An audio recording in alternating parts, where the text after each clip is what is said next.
Et je continue à acheter des montres parce que les montres, par contre, ça change pas. Moi, je suis un simple cuisinier. Un simple cuisinier? Il fait partie des familles les 300 plus riches de Suisse, lui. J'ai un gros compte Instagram, j'ai un blog. Et... C'est pas quelque chose que vous ferez en une année, ça c'est certain. Bonjour à tous, bienvenue à Watch & Wonders. On a eu la chance d'être invités pendant les jours VIP qui sont consacrés aux médias ou aux personnalités influentes. Il y a beaucoup de personnes qui ont des très très belles montres au poignet, donc on va essayer d'aller leur demander ce qu'ils font dans la vie et s'ils ont des conseils à nous donner. On demande un peu aux gens ce qu'ils portent aujourd'hui au poignet. Ouais. C'est quoi Une Santos Dumont. Ok. C'est un modèle que j'apprécie énormément en acier, j'adore ça. Je suis assez fan de quartier vintage et voilà, ça a été vraiment le coup de cœur. Le coup de cœur. Ouais. Et vous faites quoi dans la vie? Je travaille chez Bucherer, okay. La multimarque. Voilà. Ok, très bien, ouais, bien sûr. Acheté par Rolex. C'est quoi votre marque de cœur et votre monde de rêve? C'est difficile. Moi j'aime beaucoup Moser en ce moment. Okay. Vraiment, c'est une marque qui commence à exploser. Mais vous savez, je suis responsable du multimarque chez Bucherer, donc je représente énormément de marques. Et c'est vrai qu'on a des coups de cœur tout le temps.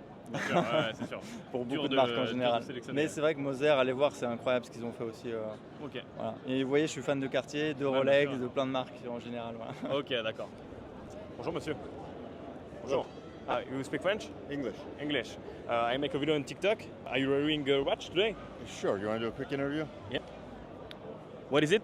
This is my friend's watch. He's a Thai guy and wanted to learn more about watchmaking, so he partnered with a local watchmaker to create a silver enameled guilloche tourbillon. It's made of just 18 pieces, and it's a lot of fun. What do you do for a living? I work in finance, investment management. And do you have any advice for young people who want to succeed?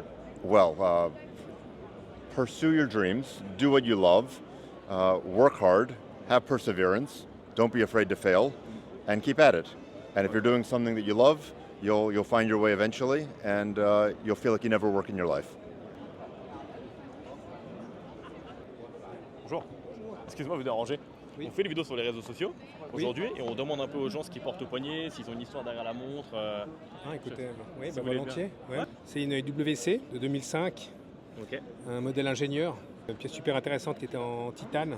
Là, c'était vraiment des pièces super professionnelles qui étaient faites par IVC à l'époque, avec aussi des mouvements déjà manufacturés à l'époque, anti-magnétiques. Donc c'était vraiment des montres pour 2005, super intéressantes. Bien sûr. Et vous pouvez nous dire ce que vous faites dans la vie? Moi, je travaille dans le domaine des assurances. Ok, d'accord. Mais j'ai toujours été un grand fan d'horlogerie. Donc chaque année, je viens effectivement ici regarder un petit peu les nouveautés. Oui. Bien sûr. C'est gentil, monsieur. Voilà, avec plaisir. Passez une bonne journée. Au revoir. Merci. Bonjour, messieurs. Excusez-moi de vous déranger. On fait des vidéos sur les réseaux sociaux aujourd'hui et on demande aux gens ce qu'ils portent au poignet, s'ils ont une histoire derrière la montre, tout ça. Écoutez, ouais, c'est vrai.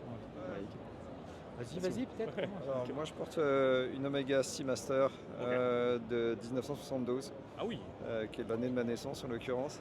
C'est une montre dont j'apprécie une forme de rareté parce qu'on la voit assez peu. J'apprécie sa finesse, son diamètre et sa robustesse parce que c'est une montre que je porte communément depuis assez longtemps, avec laquelle j'ai fait du sport, avec laquelle je me suis baigné. D'accord. Et qui m'a jamais laissé tomber, qui n'a jamais vraiment pris de retard ou d'avance. Une montre qui, 50 ans après, tient toujours la route. Ça n'a pas bougé. Voilà, exactement. Et j'ai souvent des compliments par ailleurs, donc j'en suis assez fier finalement. Et c'était pas une montre très chère. Et vous pouvez nous dire ce que vous faites dans la vie? Je suis journaliste et j'écris essentiellement sur les montres, donc c'est un secteur que je connais bien. Des conseils à donner aux jeunes, justement, qui veulent se lancer peut-être dans le monde du journalisme? D'acheter des montres avec son cœur, de se fixer un budget et de s'y tenir. C'est pas forcément cher, il faut juste bien regarder, bien se renseigner, lire ce que nous écrivons et ce qu'ils peuvent trouver sur vos réseaux par exemple. Si les jeunes veulent écrire, il faut d'abord se passionner pour le sujet. Les montres, c'est un sujet qui est un peu compliqué, un petit peu abscon. Bien sûr. Donc il faut se nourrir en beaucoup de choses pour se former une culture, pour ensuite pouvoir mettre de la distance entre ce qu'on vous propose et les enseignements que vous en avez tirés précédemment. Alors moi, je porte une Odysseus de Lange en acier. Ok, d'accord. C'est une marque que j'apprécie particulièrement. J'ai vraiment une relation particulière avec Lange, qui fait partie de mes marques préférées. C'était d'ailleurs l'une des premières manufactures que j'avais visitées il y a bien longtemps, il y a une vingtaine d'années. Donc celle-ci, c'est la seule Lange de collection en acier. Et c'est le premier mouvement à 4 Hz de Lange. un peu la pièce sport chic de la marque. Donc elle est spéciale au sein de la collection. Elle est plutôt difficile à obtenir. Ah oui, c'est vrai. Vous avez eu des difficultés à l'obtenir, celle-ci? Disons que j'ai eu la chance d'être parmi les premiers à l'avoir. Ok, d'accord, très bien. Vous pouvez nous dire ce que vous faites dans la vie? Alors moi je travaille dans les assurances, mais je dédie tout mon temps libre à l'horlogerie et je prends des vacances pour venir à Watches & Wonders. J'ai un gros compte Instagram, j'ai un blog. Ah oui, ok, d'accord. Voilà. Donc c'est vraiment. Mon compte c'est Équation du temps. Et puis, voilà. Et puis j'écris aussi dans des revues parce que j'aime beaucoup le print. C'est gentil, monsieur. Merci Merci beaucoup. Passez une bonne journée. Merci, au revoir. Au revoir. Bonjour monsieur. Excusez-moi de vous déranger. On fait des vidéos sur les réseaux sociaux et aujourd'hui on demande un peu aux gens ce qu'ils portent au poignet, s'ils ont une histoire derrière la montre, tout ça. Alors aujourd'hui je porte une AP, la Jumbo. Ok, d'accord. On peut. Ok, magnifique. Magnifique. Et quelle histoire elle a celle-là En fait c'est une montre que j'ai offert à ma femme. Ok, d'accord. Mais qui la porte pas souvent parce qu'elle n'est pas très d'horlogerie, donc je lui ai piqué. Et Voilà. pourquoi vous avez choisi de porter cette montre lors de cet événement? Il n'y avait pas un message derrière. Ok, d'accord. Voilà. Ça fait quelques temps que je ne l'avais pas mise et j'avais envie de la mettre. Donc je me fais titiller par les marques qui me disent chaque fois que vous allez chez un horloger, on vous dit t'as pas mis chez moi aujourd'hui. Ah ouais, c'est la joke. Et est-ce que vous pouvez nous dire ce que vous faites dans la vie? Oui, alors moi je travaille, on a une marque de joaillerie, donc dans un métier connexe, mais pas dans l'horlogerie. Ça s'appelle Messica. Ok, d'accord, Messica. Voilà, on fait des bijoux. Ok, très bien. Donc on vient voir les amis. Vous avez bien raison. Et quel conseil vous donnerez aux jeunes qui veulent réussir? De rien lâcher. De rien lâcher? Ah ouais, nous on est entrepreneurs, on a monté notre boîte il y a 20 ans et on a eu la chance de bien grandir. Rien lâcher et super bien s'entourer. Parce qu'on ne fait rien tout seul. Bien sûr. L'importance du réseau? Non, s'entourer, même pas que le réseau, parce qu'au début vous n'avez pas forcément du réseau, mais non, s'entourer pour construire son aventure, avoir des gens forts à ses côtés, parce qu'on ne construit pas quelque chose de grand tout seul. Donc recruter avec soi des gens super forts pour nous aider à grandir. Ok, d'accord. Le réseau il vient plus tard. Bien sûr. Ok, c'est gentil monsieur. Je vous en prie, bonne journée. Salut. I make a video on TikTok and ask people, are you wearing a watch today? Yes, 116 520. Oh, okay, perfect. Yeah. And what do you do for a living? I study in Denmark, so just here for the wonders and watches. Aujourd'hui, on fait des vidéos sur les réseaux sociaux et on demande aux gens ce qu'ils portent au poignet et s'ils ont une histoire derrière la montre, tout ça. Si vous voulez bien nous présenter ce que vous avez au poignet. Ouais. J'ai une Seller Legal. Ok, d'accord. Modèle unique. Modèle unique? Oui. Ok, très bien. Et il y a une histoire derrière cette montre ou... Ouais, c'est notre marque. Ok, très bien. Vous êtes les fondateurs de la marque? Ouais. Ok, super. Du coup, vous êtes dans l'entrepreneuriat. Quel conseil vous donnerez aux jeunes aujourd'hui qui nous regardent, qui veulent se lancer? Il faut du courage. Du courage, du réseau. Et faut foncer. Foncer. Voilà. Vous avez fait comme ça pour en arriver là? Il ne faut pas se poser trop de questions. Ouais. Bon bah c'est gentil. Hein. Merci beaucoup. Merci à vous. Merci, bonne journée. Aujourd'hui, on a la chance d'avoir Dany avec nous. Est-ce que tu peux nous rappeler ce que tu fais dans la vie? Moi, je suis un simple cuisinier. Un simple cuisinier? Est-ce que tu peux nous rappeler comment tout a commencé de ton côté? Moi, ça a commencé très tôt. C'est mon grand-père qui m'a donné l'envie de faire cuisinier. Il était cuisinier lui-même. Je l'ai connu jusqu'à mes 6 ans. Et après, ça a été à mes 15 ans où j'ai fait un stage en fait. Et le chef Michelot m'a tendu la main.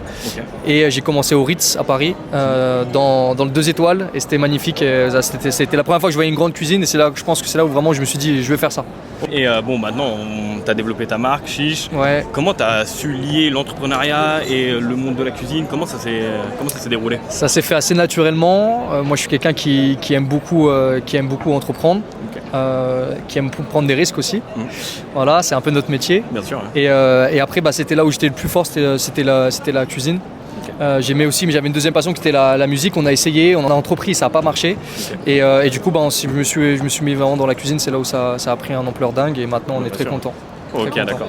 Dernière petite question, après j'arrête de t'embêter. Ouais. Selon toi, c'est quoi le luxe dans une assiette? C'est quand, tu sais, en fait, la cuisine, c'est quelque chose d'éphémère. Donc, on le consomme, ça disparaît. Bien sûr. Le vrai plus, c'est si on arrive à rentrer dans la tête des gens et qu'ils se rappellent du plat. Donc, c'est l'émotion. Donc dans un plat, qui va faire un grand plat, c'est l'émotion qui reste. Ok, d'accord. Bah, c'est gentil, Voilà. merci Au beaucoup. plaisir. Chiche. Allez, à plus tard. Bonjour, excusez-moi de vous déranger. Vous allez peut-être pouvoir nous aider. Aujourd'hui, on fait des vidéos sur les réseaux sociaux et on demande aux gens ce qu'ils ont au poignet et s'il y a une histoire derrière la montre. Ouais. Moi j'ai une Omega. Ils ne sont pas là. Ok. Voilà. C'est quoi le modèle exact? Une Seamaster celle-là. Okay. En fait, c'est la même que Elon Musk il a. Voilà. Ok, très bien. Aussi simple que ça. Okay. C'est celle qu'il aime bien porter. Voilà, c'est pour ça que je la porte d'ailleurs. Et on est, comment dire ça? On aime bien les montres, on porte pas mal de montres. Lui, il porte une Raymond Weil. Millésime, chronographe. Millésime, voilà. Magnifique. Ils ont aussi le stand juste un peu plus haut. Alors, pour cette montre-là, en fait, j'étais chez Omega à la boutique. Et puis, je cherchais une montre pour les 10 ans. En fait, je suis ensemble avec ma chérie depuis 10 ans. Et on voulait une montre qui va pour les deux. Puis celle-là, il y a différents cadrans. Il y a le cadran aussi champagne et tout. Et puis, elle est là en vert. Et puis, moi, je l'ai en bleu. Et puis, c'est une montre tout simplement qui se porte tous les jours, qui est assez discrète et qui n'est pas très envahissante. C'est quoi l'histoire de celle-là, un millésime? Un millésime, c'est vraiment la montre qui allie la qualité, la compétence à un prix abordable. D'ailleurs, je crois que c'est vraiment son point fort, c'est que c'est une montre chronographe automatique. Aujourd'hui, je crois, à 2000, 2300, 2400 francs suisses. Ok, oui, abordable. Donc, ça reste vraiment le meilleur des deux mondes, le luxe, l'horlogerie, à prix abordable. Je peux vous demander ce que vous faites dans la vie? Moi, je suis aussi dans l'horlogerie. Je suis patron. On est associé. Vous êtes On est associé? associé, voilà. Ok, d'accord. Et puis voilà, on a des entreprises dans le monde. Ok. Puis on est entrepreneur, mais on est basé en Suisse. Ok, Puis on très est bien. suisse. Ok, Voilà. très bien. Tout bon. Et quel conseil vous donneriez aux jeunes justement qui nous regardent aujourd'hui et qui veulent se lancer? Se lancer dans quoi? Dans Dans l'entrepreneuriat? l'entrepreneuriat. C'est qu'il faut oser, il faut passer à l'acte au lieu de rester à réfléchir. Et puis surtout à se faire des plans et puis rêver. Il faut passer les 3 premières années. Les 3 premières années, c'est la plus dure. Il faut persévérer, persévérer, persévérer. Manger des pâtes et habiter chez ses parents au début, parce qu'il faut de la trésorerie. Préserver votre trésorerie, c'est le plus important. Bien sûr. Calculer chaque investissement, chaque dépense et savoir si c'est vraiment nécessaire avant de dépenser. Et dernière petite question, après j'arrête de vous embêter. Tomber 8 fois quand même, et puis se relever 9 fois. On est de deux Chavassin Intelligence, on accompagne beaucoup de business aussi qui montent. Ok, d'accord. Et comment vous faites les jours plus sombres, les jours où vous avez envie d'arrêter? Comment vous arrivez à tenir face? Ah, c'est une bonne question celle-là. Je me dis que j'aurais rien pu faire d'autre. Imaginez les avocats qui sont toute la journée à lire des documents. Imaginez les médecins qui sont toute la journée à voir des gens malades. Il n'y a rien de mieux en fait. En fait, je vais vous dire, l'entrepreneuriat a une grande qualité, et ça retient bien parce que je vais le dire là maintenant. Ouais. Hein. C'est qu'on est maître de son temps. On n'est pas pour rien dans l'horlogerie aussi, c'est que vous possédez votre temps et ça c'est le plus grand des luxes. Vous ne devez rien à personne à part à vous-même. Tout à fait. Et dans le bilan, je rajouterai dans le bilan 2024, vous chercherez plutôt son nom, il fait partie des familles les 300 plus riches de Suisse. Lui. Ok, d'accord. Voilà. On va Monsieur dire son nom. Je veux dire son Vous nom. trouverez. Voilà. Un gars qui Premier. vous ressemble. Voilà. Et si je peux juste vous demander le nom de votre marque? Nous, on a plusieurs marques. On a des marques de bijoux, on a des marques de montres et notre entreprise on va dire, de gestion de business development s'appelle De Chavassin Intelligence. Mais sinon, une de nos marques. On a une marque de montre qui est pour nous, voilà, 26 Spirit. Et puis sinon, on a une marque de bijoux de luxe aussi, de diamants. Mais on c'est est aussi Amelis. dans l'aviation. Enfin, Amelis c'est un Géodrome. grand Ok, d'accord, vous êtes vraiment dans Voilà, différents... on loue des jets. on tout est, ça, à ouais. on s'est- on est déjà tombé 8 fois. Hein. Ouais, voilà, c'est Ouais, ça. 8 fois, Il faut aller voir dechavassin.com, vous allez voir. Voilà. Ok. Vous allez voir. J'irai tout, m'intéresser, je vais les regarder. voilà. On a plusieurs marques. Vous qui verrez sont- sûrement la vidéo sur les Et réseaux c'est quoi sociaux. votre... Bonjour monsieur, Alors, si on peut vous embêter juste quelques instants, qu'est-ce que vous voulez faire? Pourquoi? Quoi? c'est Comment? pour les réseaux sociaux. J'interroge lesquels? les gens TikTok et Instagram et Ouais. YouTube aussi. Et moi, je voudrais savoir quel conseil vous donnerez à un jeune qui rêve de créer quelque chose d'intemporel. Oh, écoutez, c'est pas évident parce qu'on a tous des idées différentes, mais pour quelque chose d'intemporel, je lui conseillerais déjà d'aller voir notre musée. Ok. Il y a énormément de belles pièces, pas que des Patek d'ailleurs, et je pense que ça lui donnerait déjà une bonne idée. Et puis après, c'est surtout d'étudier l'horlogerie, les catalogues, les livres, et puis prendre son mal en patience. Ça vient pas comme ça d'un coup. Bien sûr. Mais il n'y a pas beaucoup d'autres solutions. C'est étudier, se renseigner, regarder ce que les autres font, ne pas faire la même chose, mais prendre peut-être les meilleures idées. Et puis après, trouver sa voie, c'est-à-dire trouver son propre design. Bien sûr. Et c'est quoi le secret pour bâtir une marque aussi légendaire que Patek Philippe? Le temps, ça prend du temps. Ça prend beaucoup de temps. Nous, on a commencé en 1839, donc c'est pas quelque chose que vous ferez en une année, ça c'est certain. Bien sûr. Et je pense que c'est une erreur de commencer avec des grandes complications ou des pièces ultra compliquées. Faites une pièce simple qui est belle, c'est nettement plus dur à faire. Bien sûr. Et c'est plus facile aussi, c'est moins onéreux aussi, et ce sera plus facile à vendre au départ. Bien sûr. Et dernière petite question, après j'arrête de vous importuner. Aujourd'hui, comment vous faites quand les jours sont plus sombres, quand c'est un peu plus difficile de faire face à l'entrepreneuriat? Comment vous faites pour toujours garder la tête haute? Non, c'est pas plus sombre. Il y a des jours, il y a des années qui sont meilleures, d'autres moins bonnes, mais ça fait partie de n'importe quel business. Et c'est à vous après d'anticiper un peu, faire attention, faites attention à vos dépenses, ayez des réserves. Et après, il n'y a pas d'autre solution miracle, hein, ça c'est évident. Il ne faut pas aller trop vite, c'est tout. Mais aujourd'hui, le gros problème, les gens veulent aller trop vite, dépensent trop vite tout leur argent, en guillemets, et quand ça va un peu moins bien, il n'y a plus de réserve. Et là, c'est dommage. Parce que le corps de tout ça, c'est quand même vos employés. Si vous les perdez, vous perdez le savoir. Bien sûr. Ok. Bah, c'est gentil, monsieur. Merci beaucoup pour votre temps. Bonne journée. Bonne journée.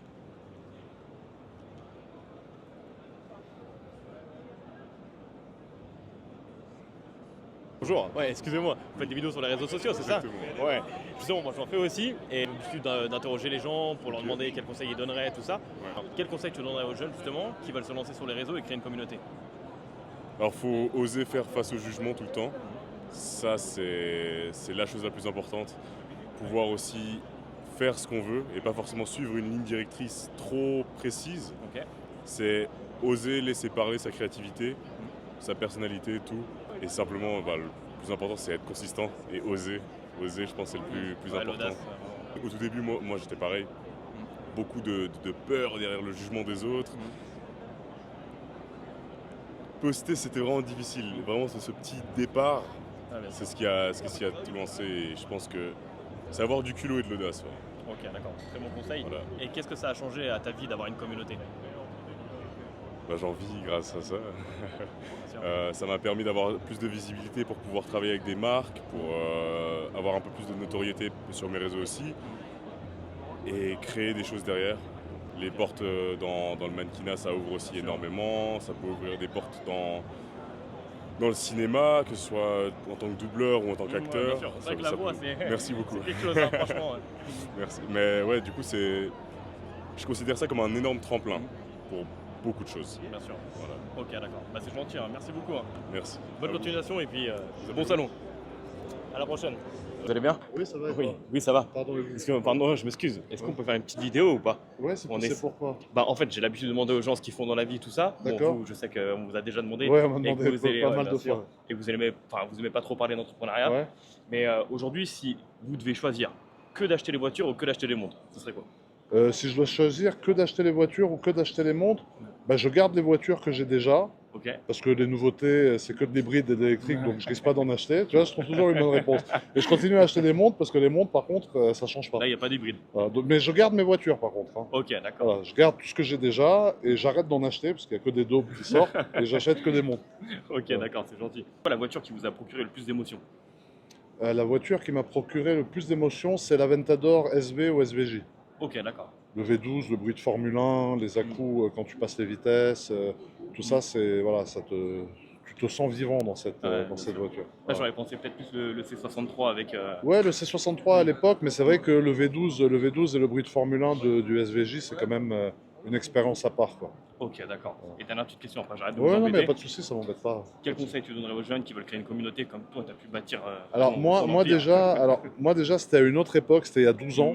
Donc il y a 12 ans, on était beaucoup moins, et du coup il y avait beaucoup moins d'offres entre guillemets sur le marché, c'était beaucoup plus facile de creuser l'écart, donc j'ai pris beaucoup d'avance. Je pense qu'aujourd'hui c'est beaucoup plus difficile de percer entre guillemets. Après le conseil que je peux donner, moi par exemple je montre aux gens ce que j'aime d'une manière naturelle, sans jouer un rôle ou sans m'inventer un personnage juste pour être connu et gagner de l'argent parce que je suis connu. Et je pense que quand tu fais les trucs avec le cœur, les gens le sentent, parce que l'être humain est loin d'être bête et il a des sens que même lui n'est pas au courant. Et je pense que les gens... Merde, un jeune PNJ, frérot. Je pense que les gens sentent quand tu fais les choses avec le cœur et parce que tu aimes vraiment les faire, ou si tu les fais par intérêt, parce que tu as juste envie d'être connu pour te la raconter. Ouais, bien sûr. Bon, en tout cas, ça se ressent vraiment dans vos vidéos. Et toi, c'est quoi alors ta marque de montre préférée du coup? Marque de montre préférée? Ouais, Rolex. On va inverser le Rolex? Ouais, c'est Rolex. Oh, c'est bien. Voilà. Okay. Bon, merci beaucoup pour merci tout à le toi, divertissement que vous avec créez plaisir. pour tous les Français. Bah, puis merci, même, je sais en pas ce dehors. que c'est ta chaîne ni où ça ira, mais identifiez-moi dans les commentaires, comme ça je le vois. Voilà. Merci beaucoup. Merci à toi. Passez une bonne soirée. Merci à tout le monde d'avoir regardé la vidéo jusqu'au bout. Pensez à commenter, liker et surtout vous abonner. On va être invité à d'autres événements comme celui-ci. On va pouvoir vous refaire des vidéos. Donc activez les notifications et puis on se dit à plus tard.